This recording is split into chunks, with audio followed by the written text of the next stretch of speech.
Boa noite a todos. A graça e a paz do Senhor Jesus seja sobre a sua vida. É um prazer estar aqui de novo com vocês. Antes da gente ler o texto bíblico e pregá-lo, quero pegar o gancho do pastor Edmilson e falar que agora, dia 9/2, nós vamos iniciar nossa escola de formação de líderes lá na Igreja do Industrial. Todas as quartas-feiras é a aula inaugural, quarta-feira, dia 9/2.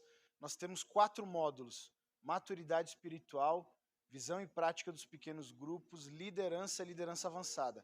Se você não fez nenhum, você se inscreve no maturidade espiritual. Se você já fez algum desses, você faz no módulo seguinte. Qual que é o objetivo da escola de formação de líderes? É uma escola que visa mudar a nossa mentalidade como igreja. Nós acreditamos numa igreja mais relacional. Nós tentamos fugir daquela igreja tradicional que só tem os cultos. E aí eu estava até aqui fazendo uma conta básica. Tinha 7 irmãos ministrando louvor, contando com a nossa ministra do louvor Mirim. Glória a Deus, bênção. Fui edificado em ver a criança e a gente precisa dar espaço para as crianças servirem. Elas não são igreja do futuro, elas são igreja do presente. Então você pega aí 7 do louvor, mais o pastor, mais 2 ou 3 diáconos aqui que cuidam do gasofilácio, fazem a contagem lá. Eu fui recebido por 2 irmãs na porta, mais o irmão do data show e o outro irmão do som, mais uns 3 ou 4 que talvez cuidam das crianças e ministram para as crianças depois do louvor, mais uns 3 ou 4 que ministram aula na escola bíblica, mais uns 3 ou 4 que lideram o ministério de intercessão. Vai somar aí umas 20, 25 pessoas, sendo que mais de 80% das pessoas elas não se envolvem no trabalho. Nós cremos que é possível inverter essa ordem.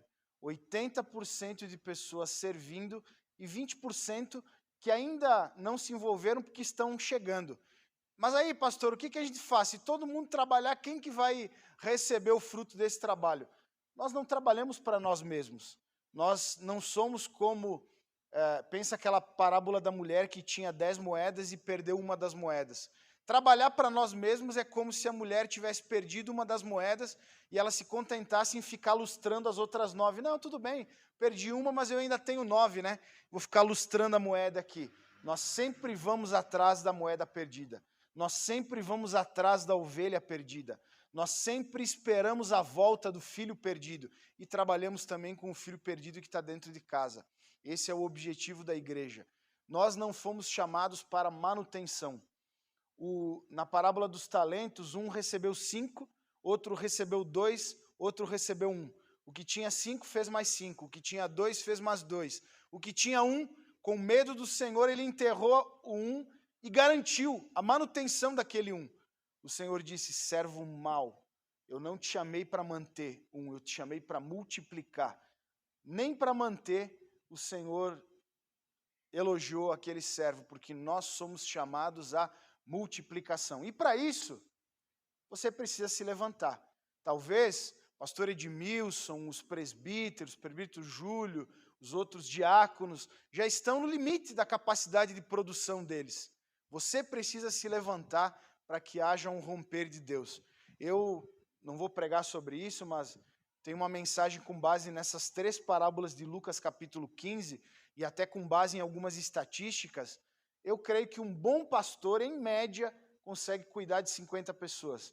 Na verdade, tem algumas estatísticas que mostram isso. Porque, na verdade, lá fala sobre um bom pastor que tinha 100 ovelhas. Uma se perdeu e ele foi atrás da ovelha perdida. E aí, pegando com base numa outra parábola, parábola da semeadura, diz lá que uns produzem a 30, outros a 60 e outros a 100 por 1. Eu tenho uma teoria que existem pastores de 100, pastores de 60, pastores de 30. E aí, se você for olhar para uma igreja tradicional, uma boa igreja tradicional ela vai ter 100 membros. Uma igreja mediana vai ter 60 membros. Uma igreja com dificuldades vai ter 30 membros, porque é a capacidade de produção do seu pastor. Quantas igrejas, pastor Edmilson, só o pastor produz? Para que a gente inverta essa roda, você precisa se levantar.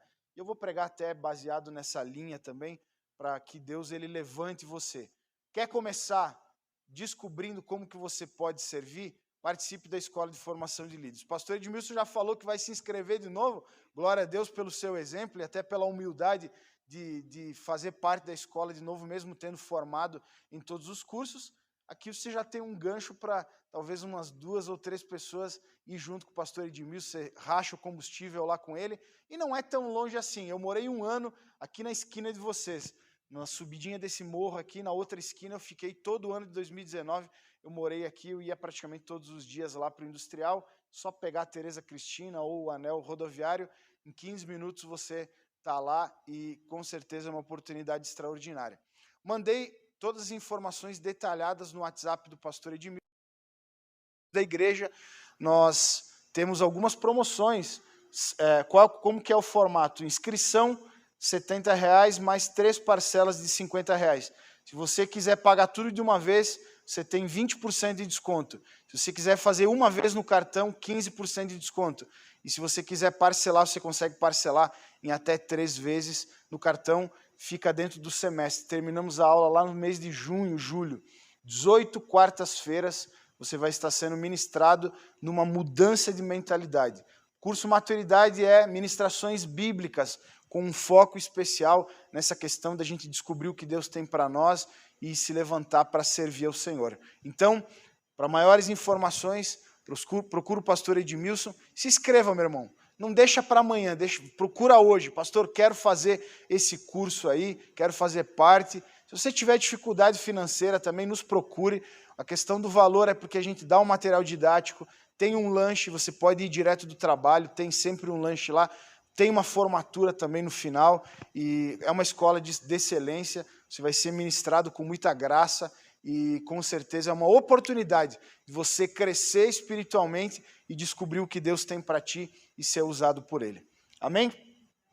Abra sua Bíblia em Gênesis capítulo 30. Gênesis capítulo 30. Nós vamos ler um trecho um pouquinho extenso, para que a gente não precise ler durante a mensagem. Gênesis capítulo 30, versículo 25.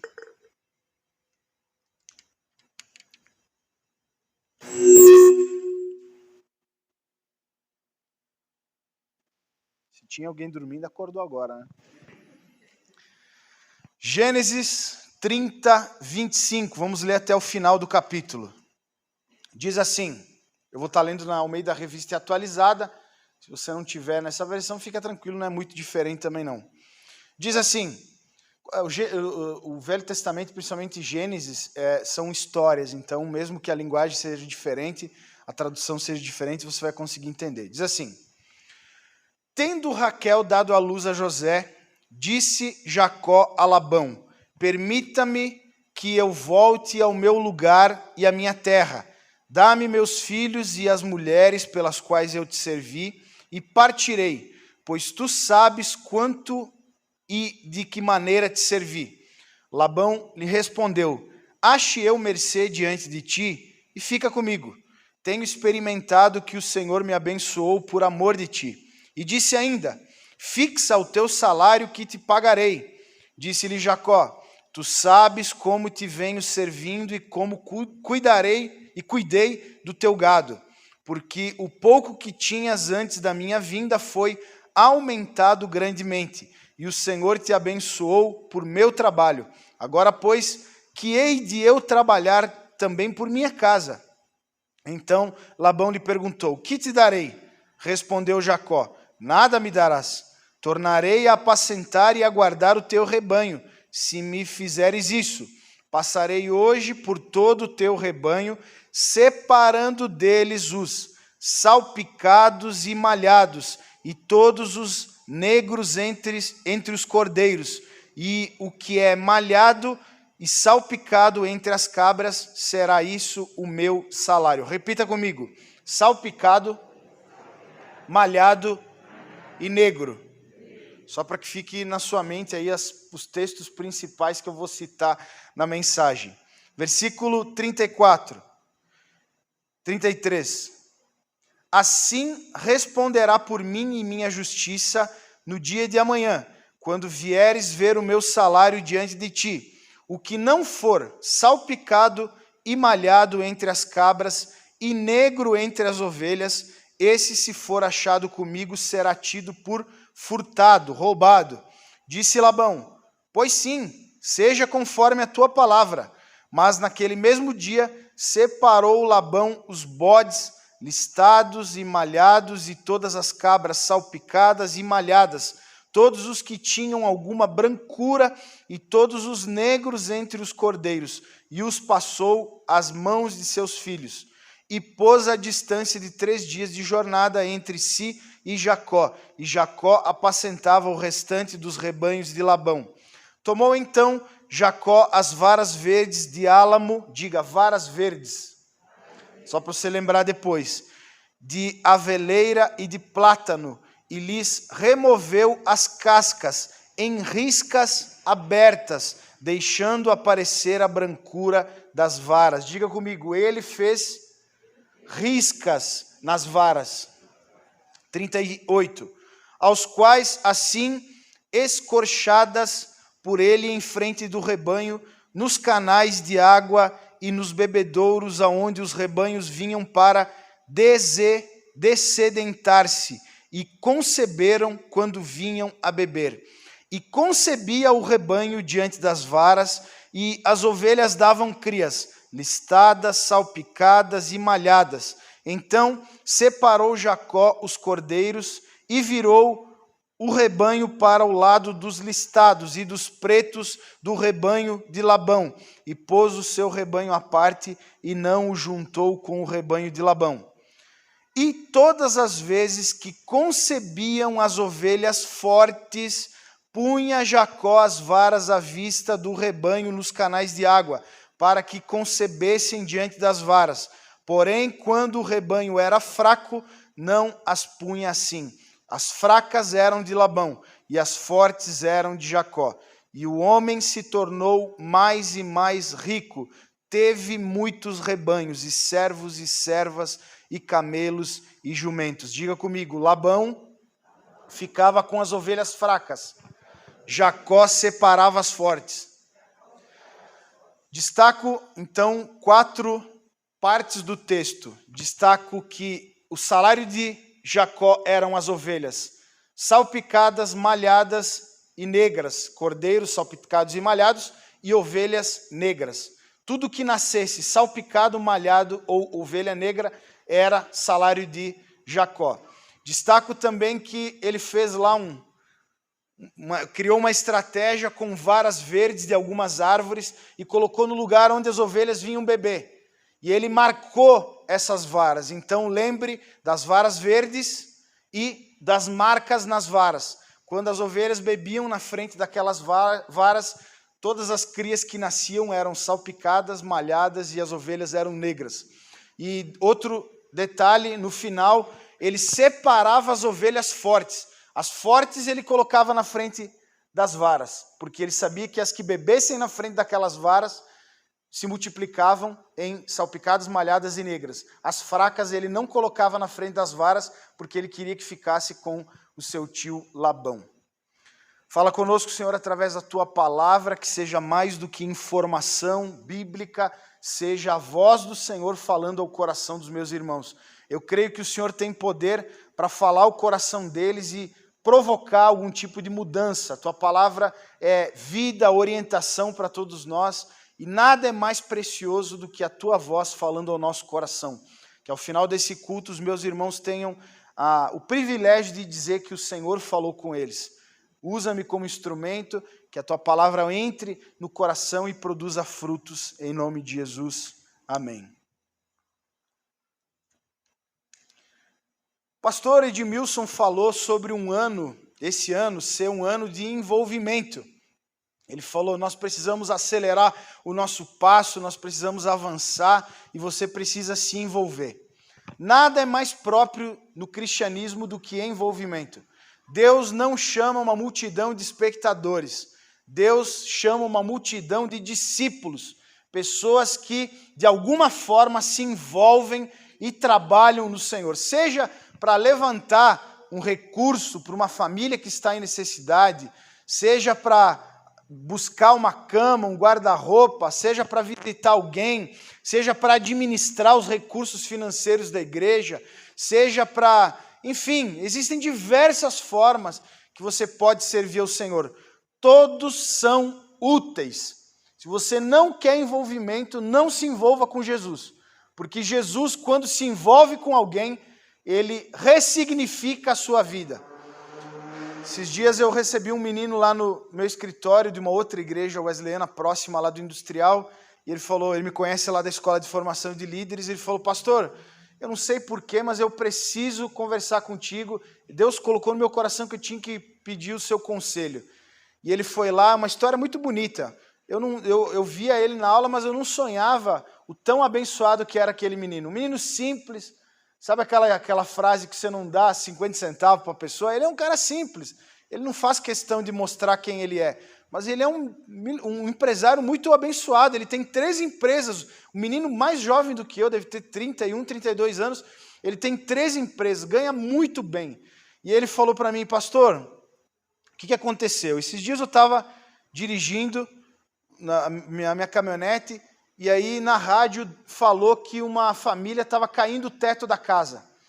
E eles estavam pedindo doação para trocar o teto da casa da mulher. Eu tinha acabado de comprar um sítio lá em Itatiaia-Sul, próximo do sítio da igreja, e eu contratei uma equipe para construir a casa lá no sítio. Eu fui lá, busquei a equipe, e liguei na rádio, peguei o endereço e fui na casa da mulher. Pedi para eles fazerem uma avaliação. Quando eles avaliaram a casa, eles viram que não era só o teto. A casa inteira estava caindo. Eu mandei derrubar a casa e construir outra. Falou: pastor, eu já gastei uns 50 mil reais nessa casa, mas eu estou me sentindo culpado. Estou me sentindo culpado como se Deus não quisesse que eu fizesse isso. Que coisa doida, pastor. Eu gastei 50 mil reais para construir a casa da mulher e eu não estou feliz, eu estou me sentindo culpado. E eu tenho que te procurar por isso. O que eu fiz de errado, pastor? Eu falei: você não fez nada de errado. Você talvez não usou a estratégia certa, porque o que fez aquela pessoa chegar a ter uma casa que está caindo aos pedaços? É porque talvez ela não sabe administrar uma casa. O melhor que você podia fazer por ela talvez não era construir uma casa, era você começar a construção, você levar ela para um atendimento, você mudar a mentalidade dela, e aí, aos poucos, Enfim, a gente podia ter montado um projeto para essa mulher, porque uma casa não muda a vida dela. É interessante que nós fomos para o concílio, e ele foi para o concílio. Ele não era delegado, mas ele foi junto com o pastor dele lá. E aí eu estou conversando com um menino lá na banca de Gessel do concílio, um menino que é engenheiro. E eu sei que o Thiago, lá de Curitiba, ele tem um projeto de construção de casa. Ele construiu, depois eu descobri que ele construiu 3 casas. E na hora eu vi ele e falei: fulano, vem aqui. Olha que o Thiago tem um projeto de construção de casa. Fala aí, Thiago. Aí o Thiago falou: não, pastor, parei com esse negócio. A 3ª casa que eu construí a casa para a família e eles me processaram por uso indevido da imagem dele, porque a gente postava na rede social, eu ainda fui processado. Eu falei: tá vendo, cara? A gente tem que criar um projeto para as coisas. Eu falei: agora nós vamos começar a organizar, eu vou te falar sobre como que funciona a questão de finanças. O ministério dele, meu irmão, é ganhar dinheiro. Eu falei para ele: o teu ministério é ganhar dinheiro. Ele falou: pastor, as minhas empresas estão bem desorganizadas, porque eu não corro atrás do dinheiro, o dinheiro corre atrás de mim. Ele contou as experiências de como que ele chegou em 3 empresas, caía no colo dele as oportunidades que ele até tentava fugir. Eu falei: então tudo bem, tem um rapaz lá na igreja que trabalha com administração, é o tesoureiro da nossa igreja. Chamei ele e falei: Mateus, esse irmão aqui precisa de um suporte. Falei para ele: paga uma assessoria para ele. Estabelece um valor lá, você vai uma vez por semana para organizar a empresa dele. Agora, por que Deus te dá um dom de prosperidade? Falei para ele: porque Deus quer usar o seu recurso. Eu falei para ele: você não ganha mais do que você consegue gastar? Ganho. Falei: então por que Deus te dá mais? E tem gente aí tentando fazer curso de todo jeito aí para ganhar dinheiro e nunca vai ganhar. Você chuta a pedra e sai dinheiro embaixo da pedra, porque Deus quer usar o seu dom para sustentar a obra, para sustentar obreiros, para sustentar pastores. Ele falou: pastor, a partir de hoje eu vou viver para isso. A partir de hoje eu vou viver para ganhar muito dinheiro e fazer o meu dinheiro servir a Deus. Você pode estar achando que eu estou falando isso como pastor porque a gente quer o teu dinheiro. Quero saber do teu dinheiro, meu irmão. Deus, quem Deus quer o dinheiro dele, Deus fala, todo mundo pode servir de alguma forma. Eu só estou dando um exemplo de como em Deus, em Jesus, Ele ressignifica a sua vida. Se você for um professor, você não só vai para dar aula, você vai para fazer discípulos na escola. Se você for um advogado, você não vai só lá para o tribunal ou atender os seus clientes, você faz discípulos lá. Tem o Claudinho, que é um líder de Excel lá da nossa igreja, vai ser pastor agora, vai apresentar os documentos dele no final do ano, vai ser um dos melhores pastores wesleyanos. O Claudinho vende colchão lá na Tiradentes, próximo do Industrial. O Claudinho perde venda, mas não perde a oportunidade de ganhar uma alma. Tem uma menina lá que chegou para comprar um colchão, e aí ele estava conversando com ela, estava fechando a venda do colchão. Ele falou, por que você está comprando esse colchão? Não, é que eu estou me separando e tal, estou precisando ir para uma outra casa e eu não tenho cama. Ele falou, eu não fico feliz em te vender esse colchão, porque eu creio que Deus pode mudar o teu casamento. E ele perdeu a venda do colchão, mas salvou o casamento. O casal foi para o Gessel, se reconciliaram, depois deu uma confusão lá, eles se separaram de novo, porque era um caso muito grave. Mas você perde venda, mas não perde alma. Você perde negócios, mas você não perde alma. Em Deus, todos têm uma função. Assim como no nosso corpo, nenhum membro é inútil, no corpo de Cristo, nenhum membro é inútil. Mas o meu dedinho só serve para eu bater na quina da porta. Experimenta perder o dedinho, você perde o equilíbrio. Você sabia que o dedinho e o dedão servem para equilibrar o corpo? Meu primo deu um tiro no pé, é uma história longa lá, deu um tiro no meio do pé, arrancou o dedo do meio. Ele tem problema porque ele perdeu o dedo do meio de um dos pés. Mas a vesícula biliar, todo mundo tira a bile. Você sabia que a bile, a vesícula biliar, ela serve para renovar a flora intestinal quando você tem uma diarreia, quando você tem um problema no estômago? Quem tira tem problema com isso. As amígdalas, pastor, as amígdalas até os 8 anos, elas têm uma função, depois dos 8 anos, elas já não servem tanto, a não ser para evidenciar quando tem algum tipo de infecção no corpo. Mas tem uma função. Todos os membros do corpo têm uma função, nenhum membro é inútil. Isso serve no corpo de Cristo. Paulo disse, a igreja é o corpo de Cristo. O que esse texto tem a ver com isso, pastor Jefferson? Com um discípulo, com um corpo e tal. Jesus separa as ovelhas diferentes. Meu irmão, espectador é alguém que entra no meio da multidão e não quer ser percebido. Então ele não tem interesse em falar quem é, onde mora, o que faz bem, porque ele não quer se envolver. E tudo bem, eu até entendo que por um tempo as pessoas elas podem estar vindo para a igreja, até por serem machucadas de outras igrejas, até pela resistência com a religião ou com outros fatores, eles não queiram se envolver. Mas, se você permanecer muito tempo sem se envolver, você não está se relacionando com Jesus, porque Jesus sempre vai separar as suas ovelhas. Quando eu falo de ovelhas diferentes, todas as ovelhas de Cristo têm alguma diferença. Nenhuma ovelha é igual. Assim como a impressão digital é diferente em todos os seres humanos, assim como a íris do nosso olho é diferente, assim como a nossa arcada dentária é totalmente diferente, todos os discípulos de Cristo são diferentes. E não só são diferentes, como o Espírito Santo planta diferenças em nós. Aqui, as ovelhas salpicadas, malhadas e a ovelha negra, elas trazem a ideia da diferença que existe entre as ovelhas. As ovelhas comuns são os espectadores. As ovelhas diferentes são aquelas que evidenciam a sua diferença. No Novo Testamento existem 3 listas de dons no Novo Testamento. Primeira lista lá em Romanos capítulo 12, do versículo 6 ao 8, são 7 dons lá em Romanos 12. Segunda lista está em Efésios capítulo 4, versículo 11, são 5 dons. A terceira lista está em 1 Coríntios capítulo 12, do 8 ao 10, são 9 dons. 21 dons diferentes. E mesmo os dons que se repetem nas 3 listas, que é profecia de Romanos 12, profeta de Efésios 4:11 e profecia de 1 Coríntios 12 são completamente diferentes. Lá na Escola de Formação de Líderes a gente fala sobre a diferença dos dons, mais especificamente no 3º módulo, que é no liderança, mas a gente pincela um pouquinho no maturidade. Jesus chama pessoas e pelo menos 21 pessoas dentro das comunidades vão receber dons diferentes. Para serem iguais, uniformidade, todo mundo agora vai vir de calça preta e camisa branca. Não, isso é uniformidade.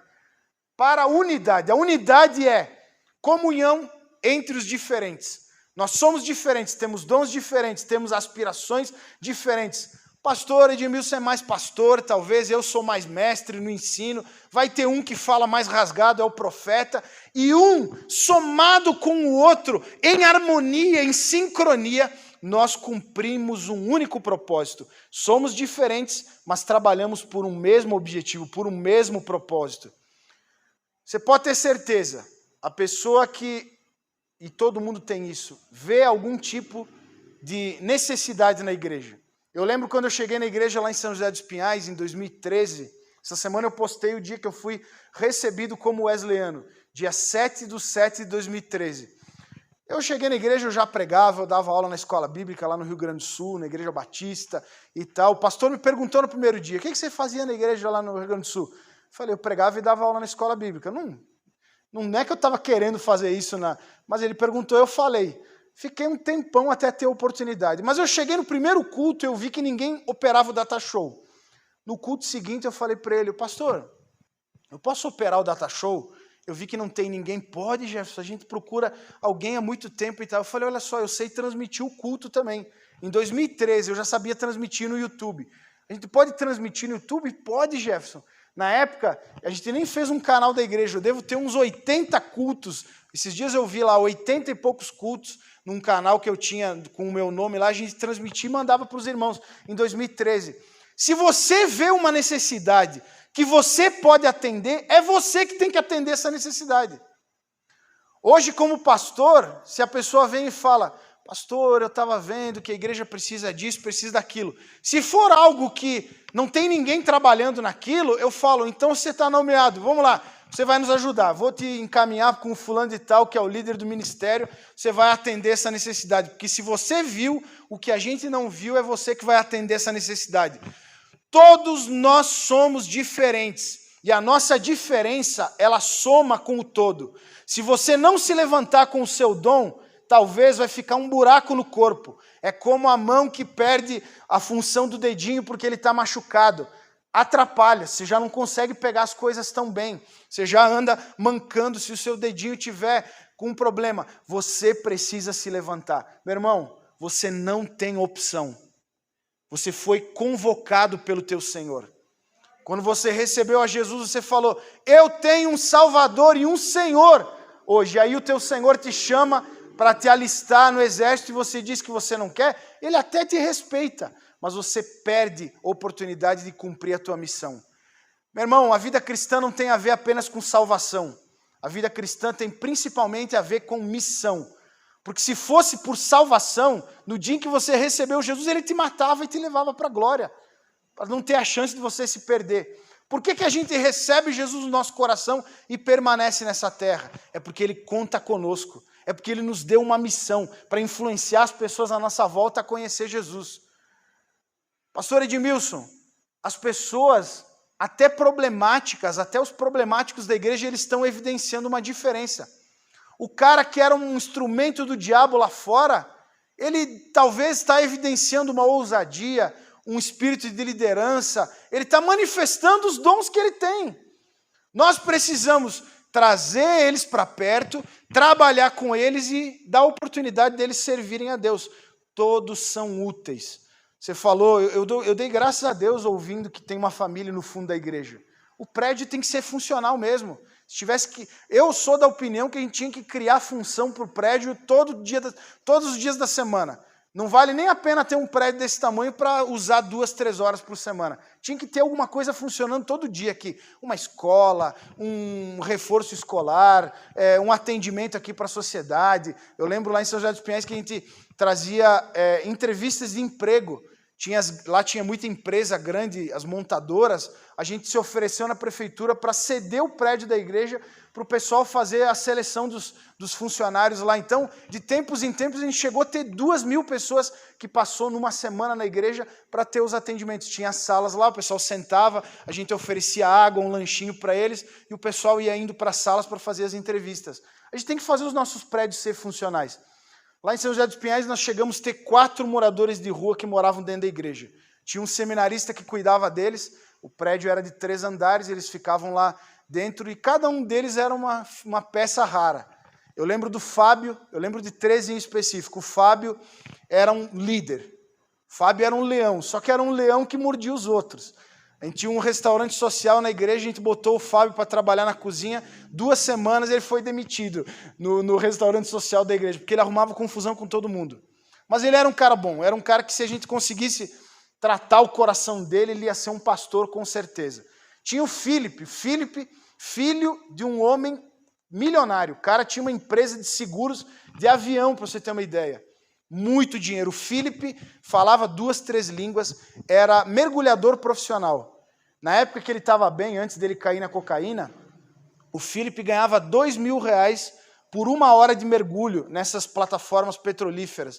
Ele mergulhava 1 hora por dia, ele ganhava R$20.000, se não me engano, uma coisa assim, de salário. O cara muito inteligente, articulado, viajou o mundo inteiro e tal, mas tinha problema com cocaína. Se você desse R$20 na mão dele, ele queimava os R$20 em droga, e um grande problema. Eu lembro de ter investido no Fábio, eu lembro de ter investido no Filipe. Eu ia nos Gecels, levava o Fábio e o Filipe junto comigo. O Filipe, muito jeitoso e tal. Um dia a gente fez um teste, depois de alguns meses que ele estava lá, o pai dele vinha de carrão com motorista atrás da igreja, para o Filipe não ver, chamava o missionário que cuidava do restaurante, o Rafael, ia lá e ele falava: Rafael, como é que está o Filipe? Está bem e tal? Só não fala que eu vim aqui porque a gente tem problema. Eles tinham um problema em família lá. Toma aqui R$500. Se o Filipe precisar de qualquer coisa, compra para ele, mas não dá o dinheiro na mão dele. Não sei por que um dia o Filipe descobriu que o pai dele dava dinheiro para a gente para comprar as coisas. Porque de vez em quando a gente comprava os negócios para todo mundo lá. Aproveitava e comprava para os outros com o dinheiro do pai lá. E ele falou: esse dinheiro é meu, vocês têm que dar para mim e tal. O Rafael falou: você não pode ter dinheiro, cara. Dinheiro cai na tua mão se usa droga. Eu posso ter, eu já estou há tantos meses aqui. Tá bom então, Filipe. Eu lembro que ele deu lá, acho que R$200, R$300. O Filipe ficou 2 dias sumido. Uns 2 dias depois ele apareceu sem nada. Eu caí, usei droga e tal. Por que eu estou citando eles? O Filipe inteligente, falava bem, falava um monte de língua. Você entrava em qualquer assunto, ele falava bem. O Fábio, um líder nato. E tinha o Weber. O Weber, o problema dele não era droga, era bebida. Bebia tanto que ele arrumou confusão com o padrasto dele. O padrasto dele falou: se ele voltar para casa, eu mato ele. Para ele não ficar na rua, a gente abraçou ele e botou ele dentro da igreja. Problema com bebida. O Weber tinha uma cara de talibã, literalmente. Moreno, com barbão, e cara fechada e poucas palavras. Eu demorei alguns meses para trocar uma palavra com o Weber. Eu via ele na igreja, eu sabia que ele estava morando na igreja, mas ele é aquele cara que entrava mudo e saía calado. Eu investi tudo que eu tinha no Fábio e no Filipe, para que eles fossem 2 pregadores do evangelho. Nunca dei moral para o Weber, eu estou confessando o meu pecado. Um dia eu chamei o Filipe não podia, o Fábio já tinha ido embora. O Fábio já tinha saído da igreja. Eu falei: Weber, eu nunca te levei no Gecel junto comigo. Vamos comigo segunda-feira lá em 4 Barras, 40 quilômetros da igreja. Vamos? Rapaz, eu descobri um grande discípulo. Só para resumir, na semana que eu saí lá de São José dos Pinhais, no culto de despedida, o Weber ficava na igreja, ele virou zelador da igreja. Ele só saiu agora porque ele casou. Veio uma menina para a igreja, se envolveu, noivou, casou, ela tinha filhos, assumiu os filhos dela, está bem demais, mudou de vida. Mas ele era zelador da igreja, começou a trabalhar, aí ele queria sair para alugar um quartinho. O pastor falou: não, Weber, você não precisa sair, você nos ajuda e você não paga nada, fica aqui, assim você já guarda um dinheiro, quando você conhecer uma mulher, você consegue comprar as suas coisas e tal. Na semana, no dia do culto de despedida, ele veio falar comigo: pastor, agora eu ia ser pastor, né? Lembra que você me falava sobre o batismo com o Espírito Santo? Eu não entendi aquilo que você estava falando. Essa semana, eu estava no banheiro da igreja, umas 11 horas da noite, fazendo o número 2, e Deus falou comigo. Eu ouvi uma voz que falou: Heber, você está pronto para um novo relacionamento? Ele entendeu que Deus estava preparando uma mulher para ele. Ele disse que ele começou a chorar porque ele nunca tinha ouvido a voz de Deus. Aí ele falou, sim, Senhor, você sabe que eu sou diferente agora, eu estou na igreja, eu estou mudado. Ele falou, então tudo bem, eu estou preparando a tua esposa, só não faz com ela o que você fez com as outras, tá bom? Tá bom, Senhor. Ele começou a chorar e começou a falar em línguas no banheiro da igreja. O Heber, um dia eu já estava aqui, já estava morando aqui no Palmeiras, um dia ele me mandou mensagem, pastor, você não vai acreditar, eu sonhei que estavam assaltando o banco do lado. Na mesma semana, um dia eu acordei com um cheiro de fumaça, era umas 5 e pouco da manhã, quase 6 horas da manhã, eu fui olhar lá na igreja se tinha alguma coisa aberta, era 3 andares, andei por tudo na igreja e não vi. Saí na porta do lado de fora, eu vi que tinha uma fumaça no Banco Bradesco. A igreja wesleyana é vizinha de parede com o Banco Bradesco. Ele entrou, chamou o pastor e o tesoureiro da igreja. Foram para a igreja lá, está acontecendo alguma coisa no banco. Chamaram a polícia pegou os ladrões na saída do banco.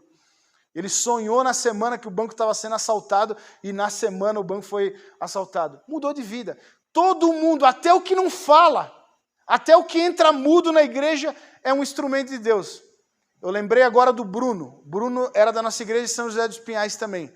O Bruno tocava guitarra na igreja. Outro que entrava mudo e saía calado. Você não ouvia a voz do Bruno. Grandão, musculoso e tal. Entra mudo e sai calado. A mulher dele fala por ele. O que ele não fala, ela fala. Você nunca ouviu a voz do Bruno. Um dia eu estou no Gessel e o Bruno compartilha a opinião dele do texto. Irmãos, em 5 minutos ele deu uma aula do texto. Quando ele terminou de falar, eu falei, você é da minha espécie, cara. Você é professor igual a mim. Vou te trazer para dar aula comigo. Tudo isso foi em 2018.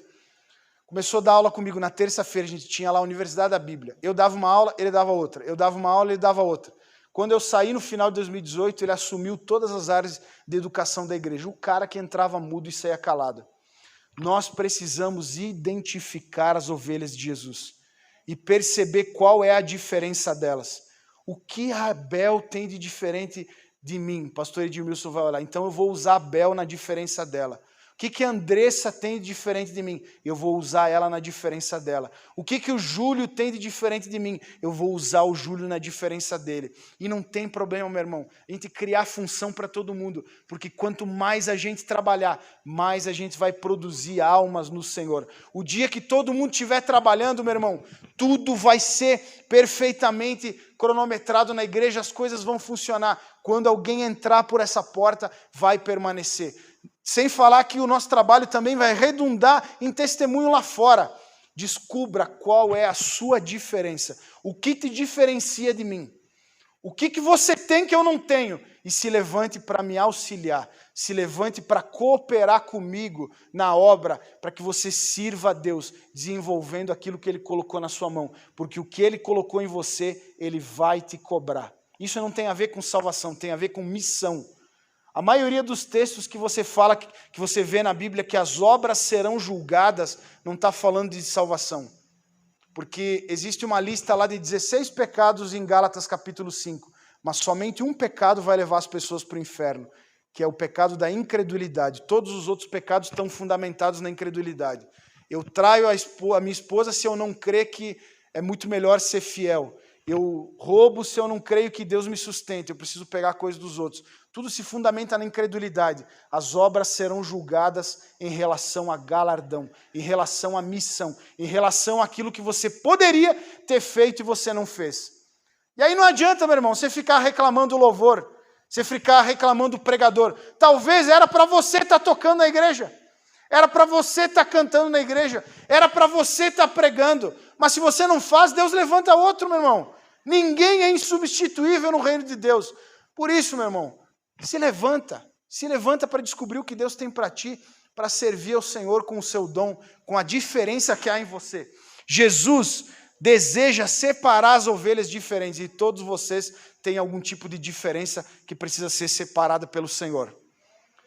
A questão das varas é um mistério bíblico. Sinceramente, irmãos, eu tenho dúvida nesse texto. Se foi Deus que falou com Jacó para ele fazer essa maluquice, ou ele decidiu fazer crendo de todo o coração e Deus assinou embaixo. Porque não faz sentido nenhum. Eu já tentei estudar esse texto em todos os comentários bíblicos que eu tenho acesso e nenhum deles consegue ser conclusivo. Não é nem uma prática daquela época. Ele, não sei se ele sonhou com aquele negócio ou ele falou, eu creio nesse negócio, vou fazer e Deus vai assinar embaixo. Eu sei que aconteceu. Ele pegou, e é uma estratégia, ele montou uma estratégia. Vou pegar varas verdes da planta tal. Eu creio que foi uma inspiração divina. Vou colocar na frente do coxo onde elas bebem água, no lugar que elas vão beber água. Todas as ovelhas que beberem água, olhando para aquelas marcas nas varas verdes, vão se reproduzir salpicadas, malhadas e negras. E detalhe, Labão, depois ele começa a mudar o salário de Jacó. Não, agora só as normais vão ser tuas. Quem ia para frente das varas virava normal. Agora só as negras, todas ficavam negras. Agora só as salpicadas, todas ficavam salpicadas. Tinha algum mistério naquelas varas. Mas como nada na Bíblia é aleatório, eu uso uma ilustração, uma linguagem que é usada aí de varas verdes. Varas verdes diz respeito à maleabilidade. Se fossem varas... Qual que é a diferença da vara verde para outra vara? Você consegue trabalhar nela. Se você pegar um bambu seco, se você tentar cortar ele vai quebrar. Uma taquara rachada, o pessoal fala no Rio Grande do Sul. E esse aí tem voz de taquara rachada. Né? Vai quebrar. A vara verde você consegue trabalhar com ela. Para que a gente trabalhe com ovelhas diferentes, pastor Edmilson, os nossos processos precisam ser maleáveis. Porque é um ensino personalizado. Já está mais do que provado que o sistema de ensino tradicional ele é falho. Quem disse que você é burro porque você não tirava 10 nas provas? Talvez você não tinha habilidade com questões lógicas, você tinha dificuldade na escrita quando a resposta era discursiva. Eu participei de uma palestra lá em Curitiba, na Universidade de Tuiuti, com uma doutora lá, não sei qual que era a formação dela, defendendo que ela não acredita que existam disléxicos. Sabe o que é um disléxico? É uma pessoa que tem dificuldade de aprendizado. Ela é diagnosticada com uma deficiência de aprendizagem. Ela falou, não existe disléxico. Existe um sistema de ensino que não olha para a particularidade de cada pessoa. Uma pessoa aprende por questão visual, outra aprende ouvindo, outra aprende escrevendo, outra aprende fazendo. E aí o desafio que a gente não consegue replicar nas escolas é ter um processo para cada pessoa. Por isso que varas verdes diz respeito a uma estratégia maleável. Nós precisamos olhar para as ovelhas diferentes e ter um trabalho para cada uma delas. Mas agora você está ficando doido, pastor Gerson. É muito trabalho eu fazer um processo para cada pessoa. É isso mesmo, é muito trabalho, porque não é só você que vai fazer. Qual que é o trabalho do pastor Edmilson? Achar pessoas que, assim como ele, estejam dispostas a discipular os outros. Tiago, vem aqui. Júlio, vem aqui. Bel, vem aqui. Andressa, vem aqui. Só estou citando os que eu conheço, né? Vem aqui, ó. Você vai andar com fulano, você vai andar com ciclano, você vai andar com outro, você vai andar com outro, você vai andar com outro, para trabalhar o crescimento espiritual desses irmãos, porque eu tenho certeza que aquele irmão vai ser muito útil na obra do Senhor. Eu tenho certeza que Deus tem algo com esse menino de corrente aí, da camisa do Riders. Estou falando da parte de Deus, tem mesmo. Eu preguei na igreja de São José dos Pinhais e tinha um menino até parecido contigo lá. E eu lembro que Deus me deu uma palavra que ele seria um pastor. Primeira vez que ele tinha entrado na igreja, depois, eu perguntei para o pastor depois, pastor, quem que é aquele menino? Não conheço ele da nossa época. Não, o primeiro dia que ele veio hoje. Falei, meu Deus, que responsabilidade. Eu vi ele na igreja esses dias lá, servindo, envolvido, trabalhando. Vai ser um pastor. Deus falou comigo e cumpriu, porque ele ficou lá. Deus tem algo contigo. Mas alguém tem que andar com ele. Tem que saber o nome dele, onde ele mora, que time ele torce, até para zoar ele de vez em quando. Saber como que ele pode ser útil. O que você faz, meu irmão? O que você é bom? E envolver ele, integrar ele no corpo. Porque talvez até Deus já tenha falado com ele, pastor Edmilson, que ele tem que se envolver. Mas ele não sabe como que ele tem que se envolver. É os que estão dentro, é que puxam a pessoa e dizem, ó, você pode, vem aqui, vem no meu lugar, canta no meu lugar, prega no meu lugar, não tem problema nenhum. É um processo para cada pessoa, precisa ser maleável. A questão das marcas é um outro segredo que eu vejo. Quando ele cria marcas, é como se, de alguma forma, ele acreditasse que aquelas marcas se replicariam nas ovelhas. Eu vou derrubar esse negócio aqui daqui um pouquinho. Ainda bem que tem rodinha, né? Que aí eu empurro, ele vem para frente e para trás. É como se, sei lá, ele acreditasse que aquelas marcas iam se replicar nas ovelhas. Detalhe, nós precisamos determinar que tipo de marca vai ser impregnado nas pessoas. Porque um ensino personalizado não quer dizer um ensino bagunçado. Você aprende o que você quiser, estuda o que você quiser. Não, eu não acredito nisso. Eu acredito que o ensino parte de alguém mais maduro para alguém menos maduro. Você diz para a pessoa o que ela precisa aprender. Você olha para ela, vê debilidades nela e ajuda ela no crescimento. Então, nós discípulos maduros que já servimos ao Senhor, vamos determinar o que vai ser impregnado nos discípulos que estão conosco. Que tipo de marca eu quero que se multiplique na igreja do Palmeiras? Isso tem a ver com visão, isso tem a ver com uma estratégia, o que Deus tem para a igreja do Palmeiras.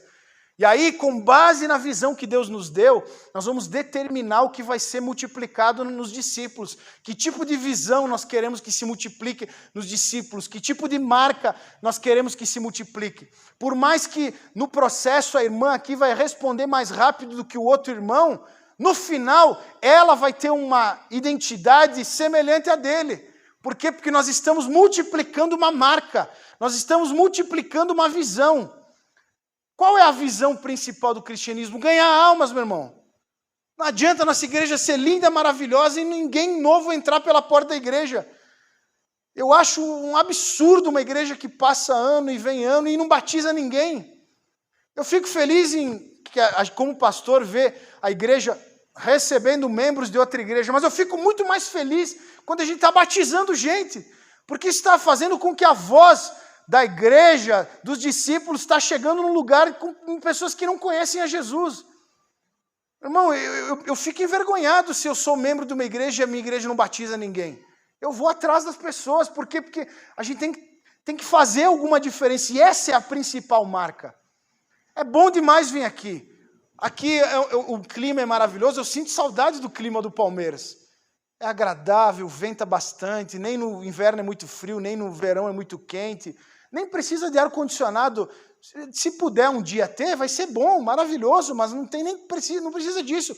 Templo aberto, não tem coluna nenhuma, o altar é bonito, enfim, o som é bom também, os irmãos são apaixonados pela obra, mas assim, está sendo bom para a gente, será que não seria bom para outras pessoas?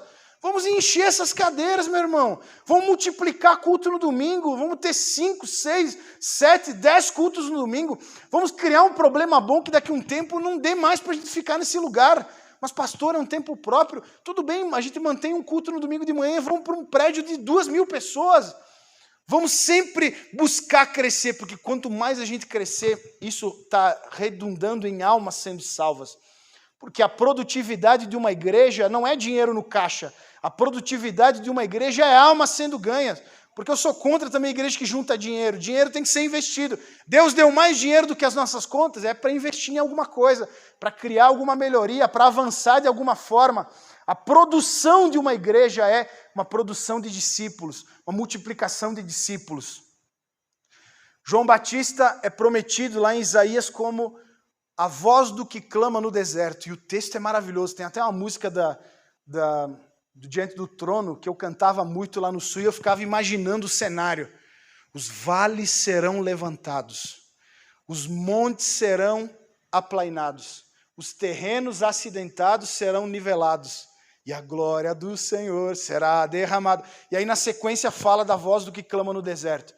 E aí você imagina que o ministério de João Batista seria um ministério profético onde ele pregava e os montes iam tremer diante dele. A gente acha que o ministério dele é uma manifestação sobrenatural que acontece no deserto. É tipo o rugido de um leão que está se ouvindo lá no deserto. Meu Deus, que barulho é esse? É um profeta pregando lá no deserto. Não, meu irmão, sabe qual era o caminho preparado por João Batista para Jesus? Discípulos.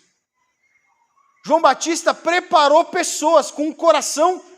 Ele dizia, olha, me sigam, sejam batizados e me sigam. Mas saibam que um dia vai chegar alguém que vocês têm que me abandonar e seguir ele. Porque o meu ministério tem um prazo de validade. Quando chegar o Messias, vocês podem me deixar e seguir ele. João capítulo 1 fala que 2 discípulos de João Batista estavam nas margens do Jordão quando Jesus foi batizado. E eles decidiram abandonar João Batista e seguir Jesus, porque João Batista preparava eles para isso.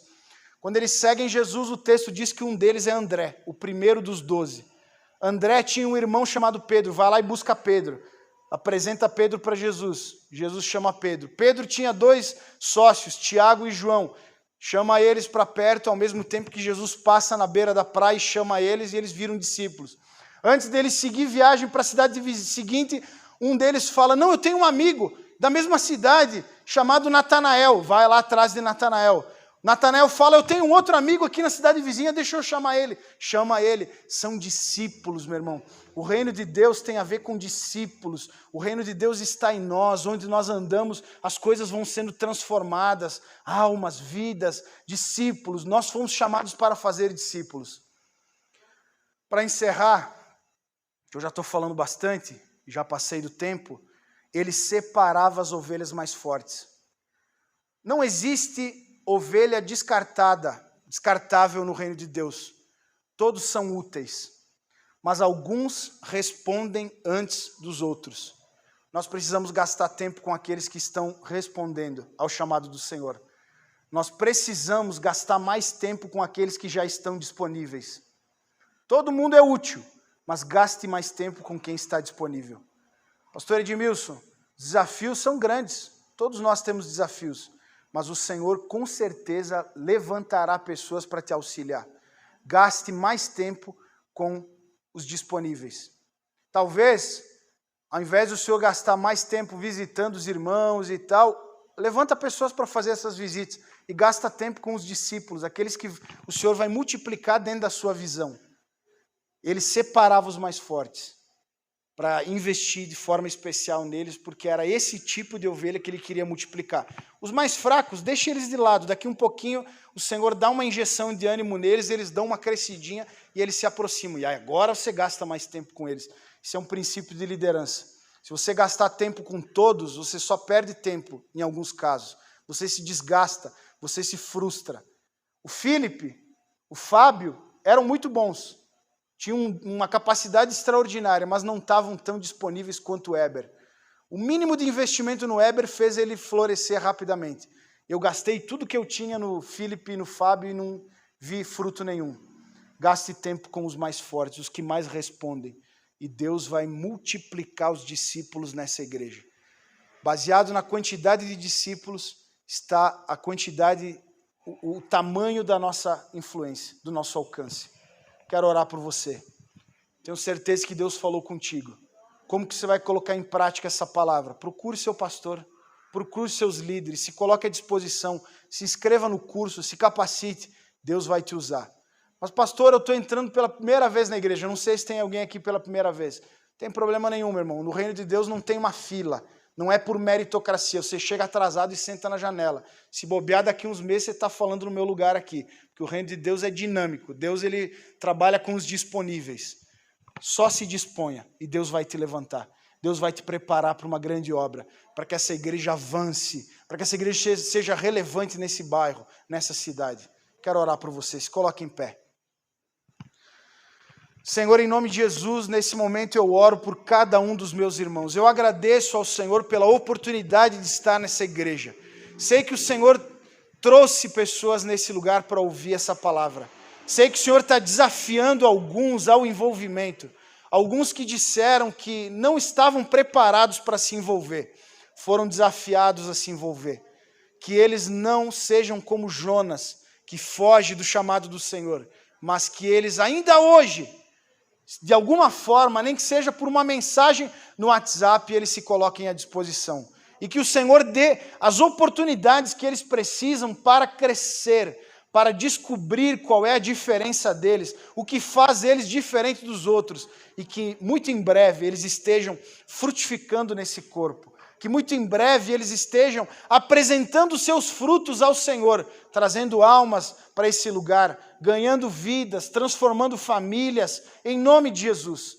Nós não queremos uma igreja de espectadores aqui no Palmeiras, nós queremos uma igreja de discípulos, uma igreja que avança e que faz o reino de Deus se expandir nessa região. Usa cada um dos irmãos, dá uma graça especial, um olho clínico para o pastor Edmilson, para os presbíteros dessa igreja, que eles consigam ver o que os outros não veem e que eles invistam nas pessoas certas. Mostre, Senhor, a todos eles, os líderes principais dessa igreja, quem são os disponíveis e que eles invistam nessas pessoas e vejam o frutificar desses irmãos de forma extraordinária. Em nome de Jesus, amém. Obrigado, pastor Edmilson. Perdão pelo horário, passei um pouquinho dele.